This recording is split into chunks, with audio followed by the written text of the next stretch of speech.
You ever had $1 million idea and then, 6 months down the road, it goes nowhere? It's gone nowhere because you've done nothing with it. It was an idea, it was a thought, but you didn't pursue it for whatever reason. Maybe doubt crept in, anxiety crept in, perfectionism crept in, you name it.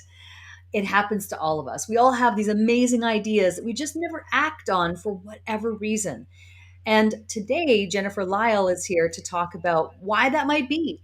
And she is fascinated and obsessed with energy. So we're really going to go into that energy uh, field today and really dissect why we hesitate, why we get these great ideas, Jennifer, and then we just kind of like, maybe, oh, somebody else has probably done it, or who am I to do that thing? I think are often the conversations that creep into our minds. Why do we think that way? Yes. Oh my gosh, I'm so excited for this. So excited for this. And this is such a perfect timing because as a lot of entrepreneurs are diving into their 2022 planning and you have all these ideas that are percolating in your mind, knowing where to focus your attention and intention for what to bring to life, knowing which one to pick because that's the other thing that also comes up for entrepreneurs. You get overwhelmed with too many ideas and not knowing where to focus the attention to know where to really go in your business. So I'm really excited for this. Well, it's funny because this conversation that we're doing today is a result of a private conversation that Jennifer and I had because we run in the same circles. And we were talking one day, and I expressed to Jennifer, I had this idea that I really wanted to start teaching about how I'm creating this show. Because I get a lot of questions. People's like, what tool are you using? How are you doing this? How are you doing that? And so it did bring up this idea that I might like to teach this in 2022. But I was hesitating a little bit. And Jennifer picked up on that energy immediately and said to me and shared some really insightful things that I said, I need to share this with our audience. So I just say that because I want you to know that even, everyone goes through this. Like everyone has some sense of doubt or inhibition about the ideas that come to their minds. But because you're so in tune with energy, Jennifer, I'd love to dive in a little bit on this idea of like where do these ideas come from? My belief is that it comes from a higher source, and that the reason that that's channeling through you, that idea, your imagination, your creativity is channeling through you, is because it's a sign you should be acting on it. Do you believe that? And if not, what do you believe? Absolutely. So I believe that any idea that we have, that if we receive it, then it is possible. And I believe that we also get little nudges from whatever you might call that, your gut, from the universe, whatever you want to call that, around timing of it too. If you're getting a lot of messages like, oh, you really should do that, or maybe, you were seeing somebody else is offering it, it's just like, oh, I knew I should do it. And just because somebody's offering it does not mean that you should not, because there's what, over 7 billion people on the planet and you need multiple options. Maybe that person's really good at doing it their way and you're going to bring a different kind of spin to this idea. So what I witness, and for myself and for my clients, is they get into this really amazing feeling state, right? You get that inspiration. It's just like, oh, yes, I feel so good. Seeing it's like, I could bring this in, I could bring that in. Oh, yeah, I can feel it. And even if you don't know all of the details, there's something about the inspiration of that idea that lights you up. And then you go to get into the action. And it's just like, well, that's a great idea up here, but to really bring it to life, Is maybe I it don't know. is it because of the what seems like insurmountable work ahead of us? Is it because it seems daunting that we procrastinate and that we have that self-doubt? I think it really depends on some of the beliefs that you are bumping up against based on your past experiences. Perhaps you were brought up in a family or in your career that you always have to do hard work. And then perhaps there's this idea that it's going to be hard work and you don't want to do more hard work. You're just so done with hard work. And it's just like, oh, it's going to be too hard. And so you have to bump up and work through that idea and that belief. Maybe you have this imposter syndrome and you're like, oh my gosh, who am I to do this? I don't know anything about this new field. Like for me, when I dove into doing spiritual work, It took me a while to come out of the closet because I was so afraid of being judged.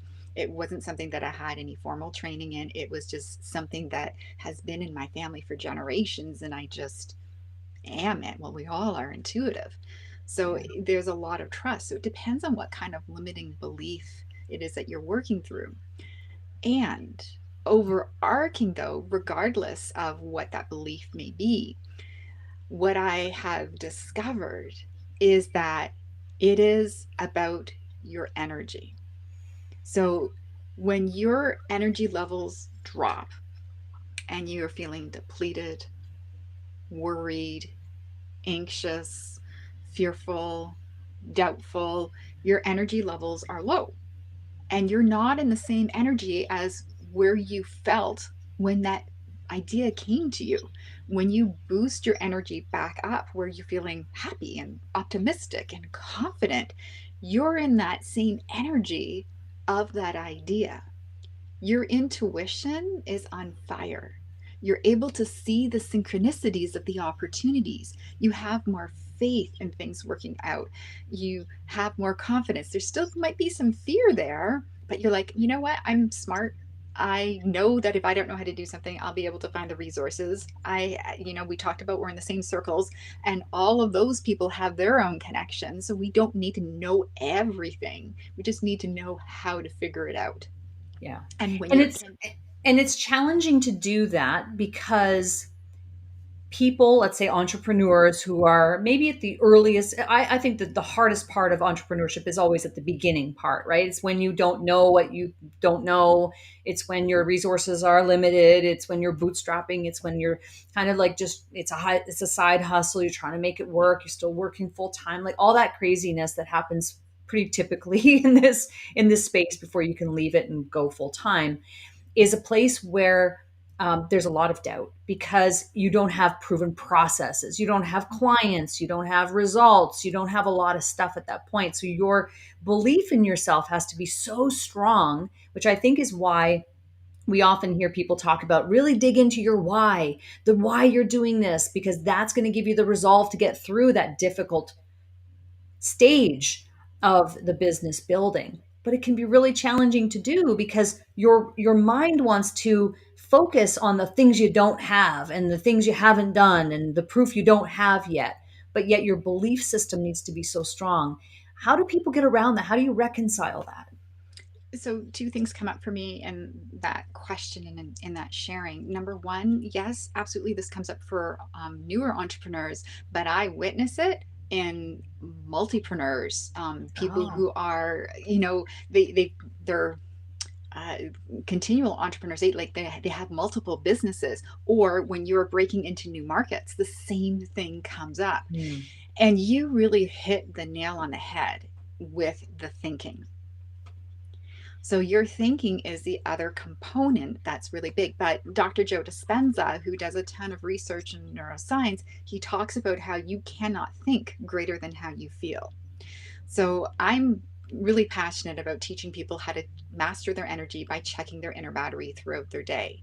Really getting present to how am I feeling physically, emotionally, mentally, and spiritually, because they're all intertwined. And so you check in on a scale of 1 to 10 to see how you're feeling. And if you are 1, 2, 3, or 4, you're suffering. Oh, 5, 6, or 7, you're surviving, which is a zone that a lot of entrepreneurs find themselves in. But when yeah. you're at 8, 9, or 10, you're thriving.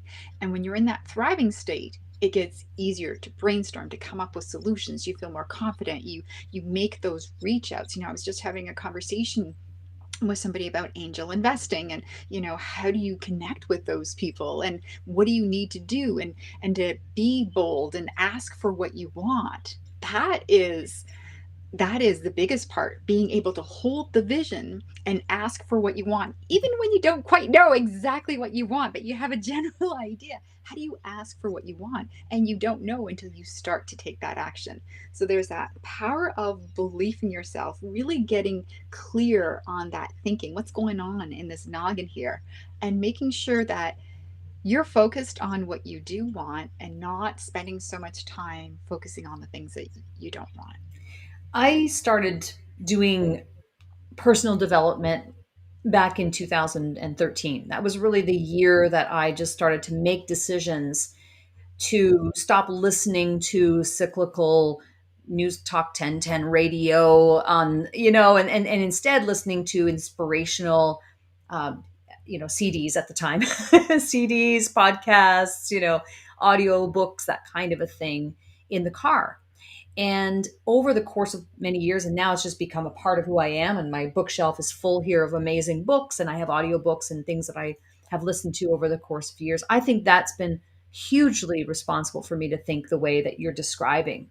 So, how important is it for us to have a support network, whether it be a book, a podcast, an author, somebody who's doing a podcast, or maybe even a circle of people around you who think that same way? Huge, absolutely huge. They talk about how you are a reflection of the top five people that you surround yourself with.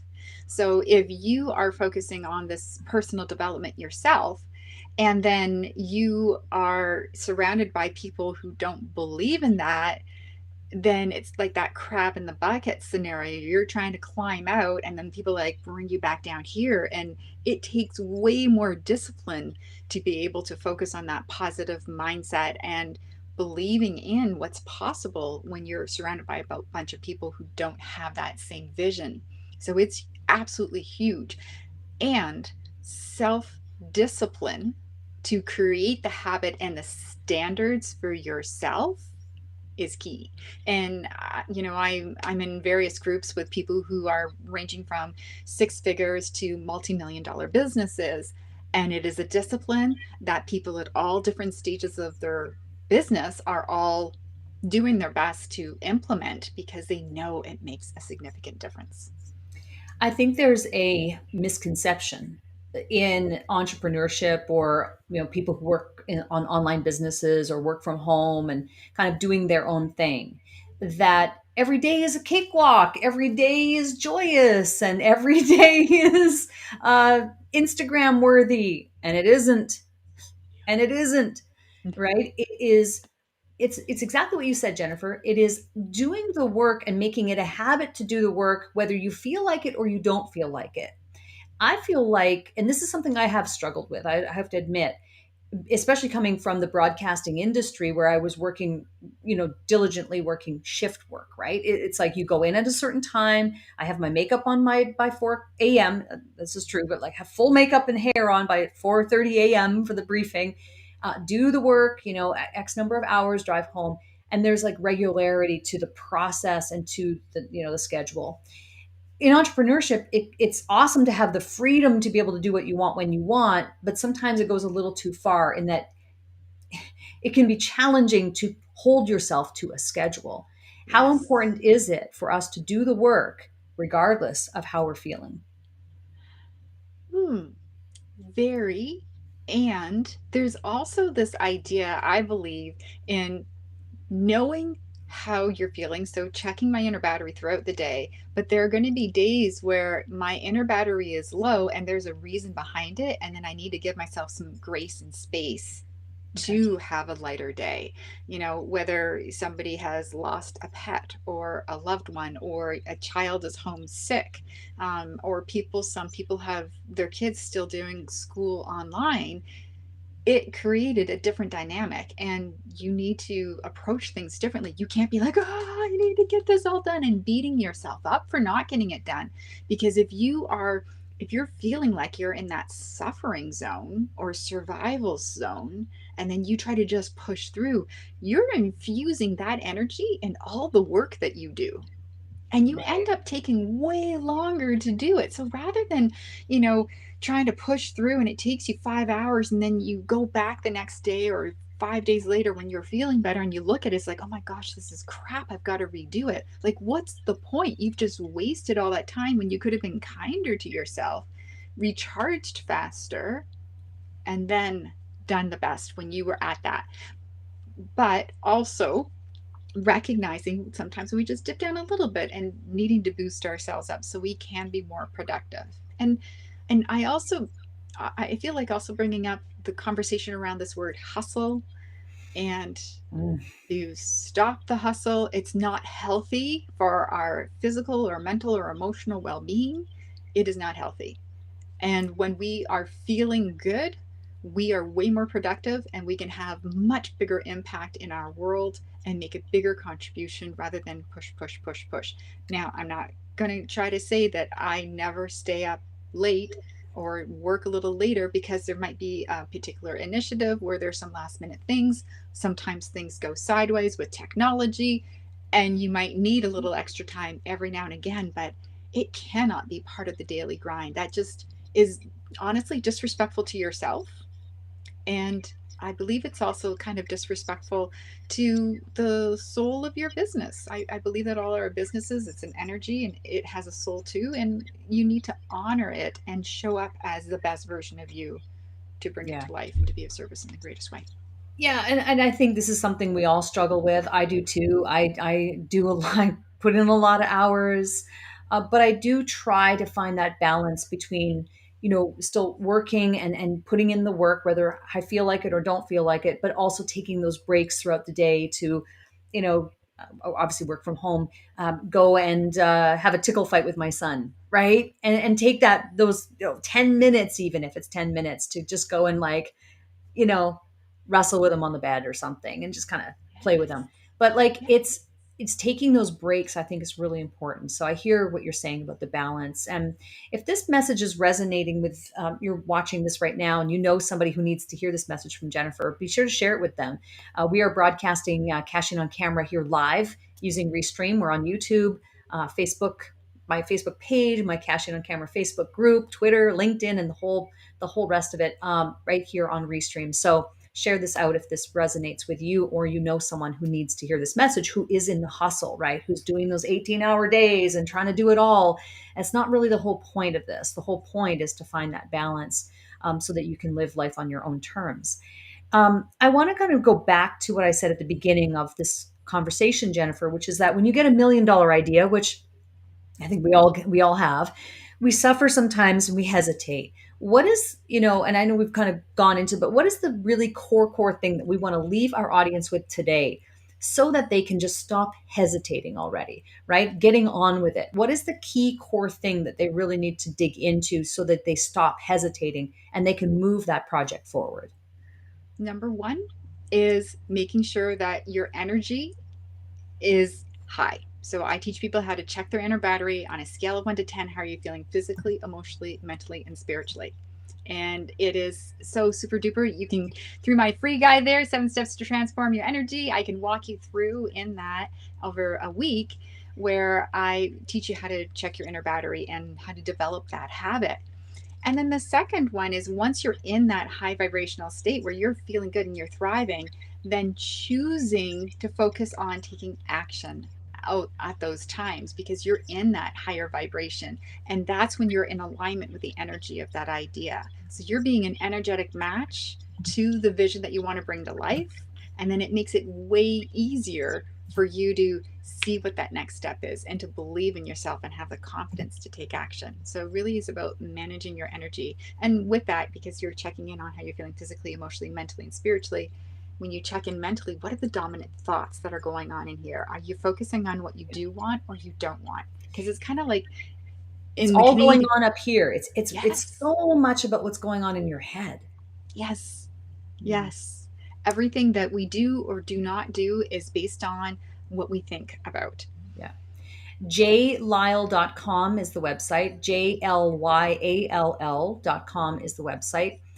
And I think that what you've shared with us today is really, really helpful. Like, focus on energy, focus on what's going on inside yourself. And that's really going to help be your guiding force. I mean, I don't know, I think this is something that I need to work on as well. I think I've done some good things in this area, but there's so much more to do because I think we all struggle with this kind of like imposter syndrome. I've talked about that on this channel. This idea of like, well, who am I? We all suffer from that. So I hope that you'll reach out to Jennifer and get her help on this. Jennifer, one thing that we do on Cashing on Camera that's kind of a fun segment is we have a thing we call Stop Marketing Like It's 1999. And so I'd love it if you would share with the audience something that is working for you and your marketing, your own marketing, whether it be a tip, a tool, a tactic, or a technique that you would love to share with the audience today? One of the things that I know a lot of entrepreneurs struggle with is creating content. And it's going to be like, I've got lots to do and I don't really want to do it. You don't feel motivated. And really, it comes back to when you're in a good vibrational state, when you feel good, that's when all of the ideas flow. So, I go for my walk in the morning, and that's when I get all my ideas. It's like, okay, this, and this. Here's the next live that I want to do. Here's the next post that I want to create. And here's the next email that I want to send out. Here's the information that I want to share. So, prime the pump with good energy before you are planning or executing on your marketing initiative. So you're infusing that goodness into your work. I love that. And I think the best time to do that is in the morning. Don't you agree? It really depends on the individual. Some people are morning people, some people, thrive in the evening. And so it depends on the individual. And when you check your inner battery on a regular basis, you start to understand what your arc of creativity and where your creative genius times are for you. Which dovetails us into self-awareness, which might be the next topic that you'll come on Cash In on Camera to talk about, I'd Jennifer, love to. because that Absolutely. also ties into all of this as being so self-aware. So I appreciate this so much. I know that you have been very helpful to me, and happy to report that the project that we talked about, I did launch. I launched it, but I didn't launch it officially, but just started the process, right?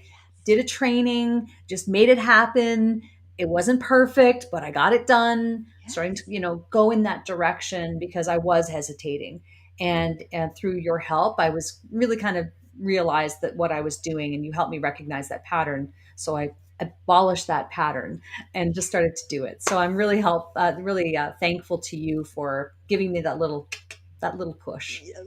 Oh, I Appreciate love it. I love it. So good to it. hear. So Yeah. good to Well, hear. great to have you on today, Jennifer. Thank you so much. And I look forward to connecting with you offline and hope to have you back on the show sometime. Awesome. Thank you so much. You're welcome.